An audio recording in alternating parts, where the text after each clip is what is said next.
तो देखो, इंसान की ज़िंदगी में ना दुख बहुत सारे होते हैं, लेकिन अगर इंसान उस दुख को समझने लग जाए तो शायद उसकी लाइफ थोड़ी सी आसान हो सकती है। इसलिए जो दुख है ना आपका, उसके 5 स्टेजेस होते हैं। अब मैंने इसको टाइटल जो रखा है वो ग्रीफ है। ग्रीफ का बेसिकली मतलब ये होता है कि अगर आपकी कोई इंपॉर्टेंट चीज़ है, या फिर अगर आपको कुछ भी है जो आपके लिए बहुत ज़्यादा खास है, अगर वो आपसे छिन जाती है या फिर एकदम से आपकी लाइफ से चली जाती है, तो वो जो दर्द होता है, इमोशनल पेन जो होता है, वो बेसिकली ग्रीफ होता है। अब इसके भी 5 स्टेजेस होते हैं। हाँ, अब पता नहीं क्यों होते हैं, लेकिन होते हैं। तो मैं उन्हीं 5 स्टेजेस के बारे में बात करने वाला हूँ। जल्दी बात करूँगा, ख़त्म कर दूँगा। तो मैं एक एग्जांपल लेके मैं आपको इन पांचों स्टेजेस को मैं समझा दूंगा, जो कि है किसी इंसान की जो आपको बहुत ज़्यादा पसंद है, उसका मर जाना। अब आई नो बहुत एक्सट्रीम एग्जांपल है, लेकिन ले लो भाई, समझ लो, तुम समझने के लिए तो यूज़ कर रहा हूँ। तो पहला हो गया डिनाइल। डिनाइल यानी कि इनकार कर देना। अब मान लो आपको अचानक से खबर मिलती है उस इंसान की कि वो इंसान मर चुका है, तो आप पहले, आपको यकीन नहीं होगा, आप खुद को बोलोगे कि ये नहीं हो सकता, ये कैसे हो गया। आप खुद को इनकार करोगे, खुद के साथ में आप सवाल जवाब करने लग जाओगे। लेकिन अब तो वो चला गया है, तो अब क्या ही कर सकते हो तुम। उसके बाद डिनाइल, जब आपको मतलब आपने खुद को इतना बोल दिया कि ये नहीं हो सकता, ये नहीं हो सकता, अब सामने जब आपको उसकी मतलब बॉडी दिख रही है, अरे यार डर लग रहा है मेरे को कि कॉपीराइट स्ट्राइक ना आ जाए मेरे ऊपर। आई मीन यूट्यूब की गाइडलाइंस को मैं अगर वॉयलेट कर रहा हूँ, I am really sorry YouTube. तो दूसरा जो होता है वो होता है एंगर, यानी कि वो गुस्सा आएगा। अगर मान लो कि कोई आपको संभाल रहा हुआ कि भाई जो हुआ उसमें तेरी कोई गलती नहीं है, एक ना एक दिन तो किसी हर इंसान को जाना ही जाना है, लेकिन तुम उस टाइम पे दूसरे मोड में होगे, तुम एक अलग ही जोन में होगे अपने। तो अगर तुम्हें कोई इंसान जो है थोड़ा सा सांत्वना देने की कोशिश कर रहा होगा, तुम उससे बोलोगे अब हट। अगर अगर खबरदार अगर तूने उसके बारे में कुछ भी बोला, वो नहीं मरा है इंसान, वो जिंदा है, मेरे दिल में जिंदा है, वो जिंदा है, वो देखना अभी वो खड़ा हो जाएगा। ऐसा होता है। ये सारे मैंने ड्रामास टीवी सीरियल्स में देखे हैं, इसलिए मैं बोल रहा हूँ। लेकिन उस टाइम पे आप एक्सपेक्ट तो यही करोगे ना कि काश ये इंसान जो है खड़ा हो जाए दोबारा से।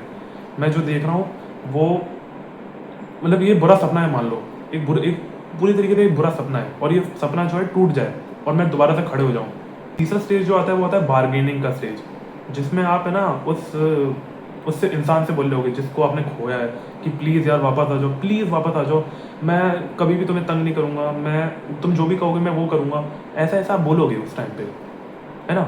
ये बार्गेनिंग का स्टेज होता है। बेसिकली आप उस डेड इंसान से आप बोल रहे हो कि प्लीज़ किसी तरह मैं कुछ भी करने को तैयार हूँ, बस किसी तरह वापस आ जाओ, लेकिन वो नहीं आने वाला। उसके बाद बार्गेनिंग से आप पहुंचोगे डिप्रेशन के स्टेज में। मान लो जब उसका फ्यूनरल व्यूनरल सब कुछ हो चुका है, ठीक है, उसके बाद कुछ अगले 1-2 हफ्ते, महीने, साल, जितना भी आपको टाइम लगता है, अगर आप उससे, वो डिपेंड करता है कि आप उस इंसान से कितना कनेक्टेड हो।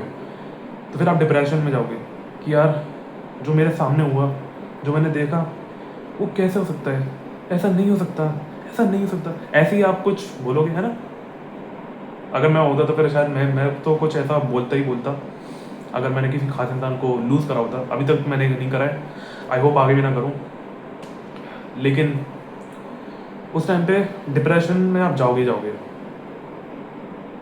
और फिर जब एक टाइम ऐसा आएगा कि आपका डिप्रेशन जो है ऑटोमेटिकली आपका ब्रेन जो है आपको 5th स्टेज में लेकर आएगा, जो कि है एक्सेप्टेंस का स्टेज। आप उस टाइम पे, आप मतलब आप कब तक रहोगे, आप कब तक डिप्रेशन में रहोगे, आप कब तक उस एक इंसान की याद में अपने साल दर साल, दिन भर दिन, घंटे बाय घंटे काटते रहोगे। ऐसा नहीं हो सकता ना। एक इंसान जो चला गया है आपकी लाइफ से, आप उसको लेके हमेशा के लिए तो नहीं बैठ सकते। आपको आगे बढ़ना पड़ेगा, और आप बढ़ोगे आगे। आप भले ही आपका मन नहीं करेगा, लेकिन आपका ही मन करेगा। अब ये मन नहीं करेगा करेगा वो अलग बात है, लेकिन आपका मन आपको तुरंत से ये एक्सेप्ट करवाने की पूरी कोशिश करेगा कि भाई जो हो चुका है अब उसको कोई टाल नहीं सकता, ना तू, ना मैं, और ना ही भगवान।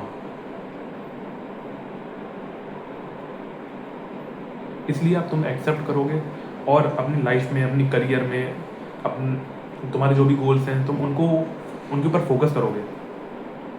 और ऐसे ही तुम्हारा ये जो दुख का जो स्टेज है, इसके 5 स्टेज ऐसे ही क्लियर होते हैं। अब देखो, मैंने ये इसलिए बताया, क्यों थोड़ा सा इमोशनल हो गया मैं बताते बताते, लेकिन मैंने इसलिए बताया कि अगर आप इन चीज़ों को समझ जाते हो, ये दुख को समझना, ये गुस्से को, ठीक है, डिप्रेशन की स्टेज को और ये डिनाइल के स्टेज को, अगर आप इन स्टेजेस को समझ जाते हो, शायद आप उस मोमेंट पे वैसे थोड़ा सा स्मार्टली और थोड़ा सा काम रह कर एक्ट करोगे। वैसे तो काम कोई रह ही नहीं सकता, ना मैं रह सकता हूँ ना आप रह सकते हो, कोई भी इंसान काम रह ही नहीं सकता ऐसे मोमेंट पे।